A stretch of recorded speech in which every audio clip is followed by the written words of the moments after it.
In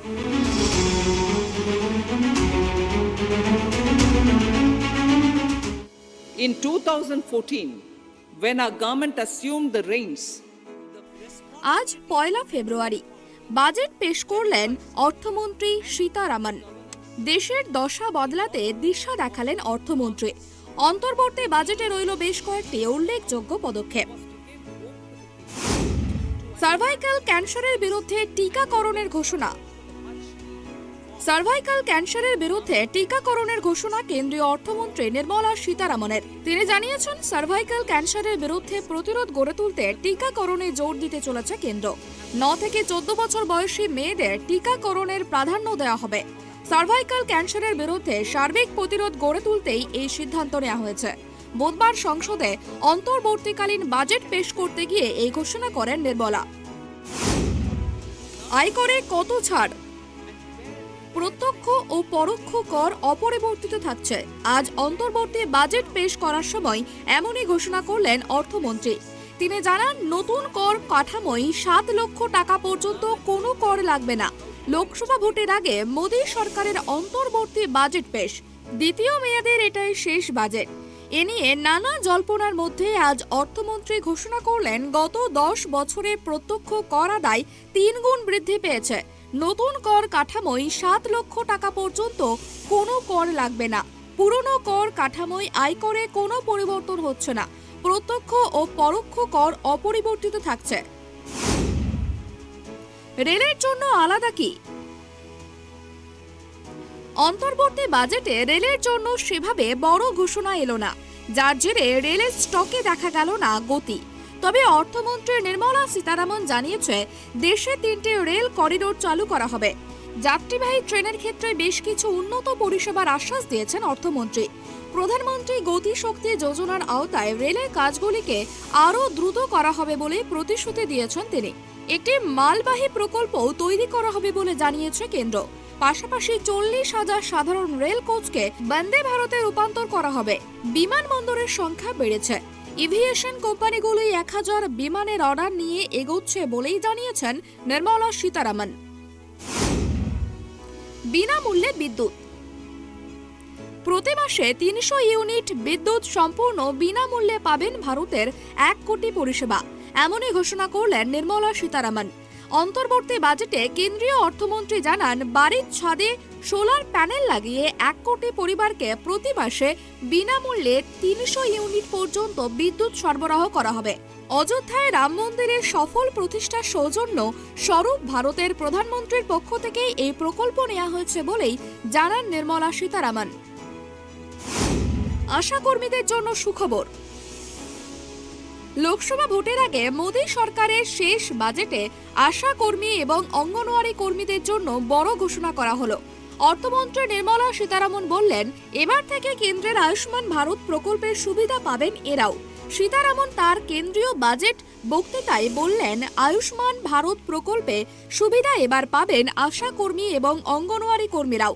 অর্থনৈতিকভাবে পিছিয়ে পড়া মানুষদের জন্য কেন্দ্রীয় সরকারের আয়ুষ্মান প্রকল্প। স্বাস্থ্য বীমা প্রদান করার জন্য এই প্রকল্প কেন্দ্রের। আয়ুষ্মান কার্ড থাকলে প্রতি বছর 5 লক্ষ টাকা পর্যন্ত স্বাস্থ্য বীমা পাওয়া যাবে। আরও মহিলারা হবেন লাখপতি দিদি। বাজেট অধিবেশন শুরুর আগে বক্তৃতায় প্রধানমন্ত্রী নরেন্দ্র মোদী বলেছিলেন, এই বাজেট হতে চলেছে নারীত্বের উদযাপন। সেই আপ্ত বাক্যকে সামনে রেখেই বাজেট বক্তৃতায় গত 10 বছরের নারী ক্ষমতায়নের বিস্তারিত ব্যাখ্যা দিলেন কেন্দ্রীয় অর্থমন্ত্রী নির্মলা সীতারামন। সেই সঙ্গে নতুন ঘোষণা করলেন মহিলাদের প্রকল্পেও, যার মধ্যে অন্যতম লাখপতি দিদি। গোমাতাদের জন্য ঘোষণা বাজেটে। ভারতে দুধ উৎপাদনকারী গবাদি পশুদের উৎপাদনের পরিমাণ অনেকটাই কম। এই পরিস্থিতিতে দেশ বিশ্বের মধ্যে প্রথম স্থানে রয়েছে। এই অবস্থাকে সামাল দিতেও এবার বেশ কয়েকটি প্রকল্প চালু করবে কেন্দ্র। রাষ্ট্রীয় গোকুল মিশন, জাতীয় পশু সম্পত্তি মিশন ও পরিকাঠামো উন্নয়নের দিকে জোর দেওয়া হবে। পাশাপাশি পশুপালনের দিকেও জোর দেবে কেন্দ্রের 2024 সালের বাজেট পরিকল্পনা। জোর মৎস্য শিল্পে। মৎস্য চাষে উৎপাদন বাড়ানোর দিকে নজর দেওয়া হবে। পার হেক্টর উৎপাদন 3 টন থেকে বাড়িয়ে 5 টন করার সিদ্ধান্ত নিয়েছে 2024 সালের বাজেট। রপ্তানি দ্বিগুণ করার পরিকল্পনা রয়েছে। রপ্তানি মূল্য 1 লক্ষ কোটি ছোঁয়ার কথা ঘোষণা করেন নির্মলা সীতারামন।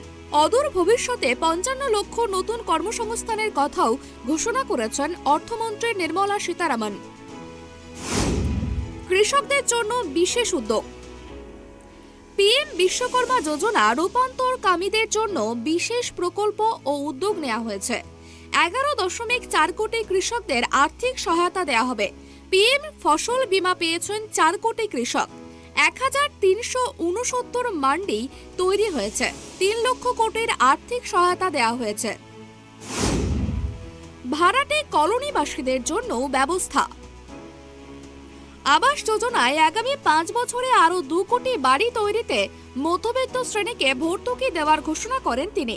এদিন সংসদে নির্মলা বলেন, কোভিডের জেরে তৈরি হওয়া সংকট সত্ত্বেও আবাস যোজনার কাজ আটকায়নি। 3 কোটি বাড়ি তৈরির লক্ষ্যে থেকে সামান্য দূরে রয়েছি আমরা। আগামী 5 বছরে আরো 2 কোটি বাড়ি তৈরির কাজ গৃহীত হবে।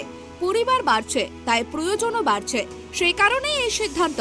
এর পাশাপাশি ভাড়া বাড়ি, বস্তি, চল এবং অনুমোদিত কলোনিতে বসবাসকারী মানুষদের জন্য আগামী দিনে একাধিক প্রকল্প আনতে চলেছে কেন্দ্র। দেশের পূর্বাঞ্চলকে বৃদ্ধির আওতায় আনতে চায় অর্থমন্ত্রী। আমরা দেশের পূর্বাঞ্চলকে বৃদ্ধির আওতায় আনতে চাই। পূর্বাঞ্চলের দিকে বিশেষ নজর দেওয়া হবে। আবাস যোজনায় 3 কোটি বাড়ি তৈরি হয়েছে, আর 2 কোটি বাড়ি তৈরি হবে আগামী 5 বছরে। 1 কোটি বাড়ির ছাদে সৌরশক্তি প্রকল্প বসানোর সিদ্ধান্ত নেওয়া হয়েছে। অযোধ্যার রাম মন্দির উদ্বোধনের পবিত্র দিনে এই ঘোষণা করেছেন প্রধানমন্ত্রী। ধর্মীয় পর্যটনে জোর দেবে কেন্দ্র। রাজ্যে পর্যটন স্থানগুলির উন্নয়ন চাই। দরকারে দীর্ঘমেয়াদী ঋণ দেওয়া হবে। লাক্ষাদ্বীপ সহ দেশের সর্বত্র পর্যটন সুবিধা বৃদ্ধির বিষয়ে বিশেষ উদ্যোগ।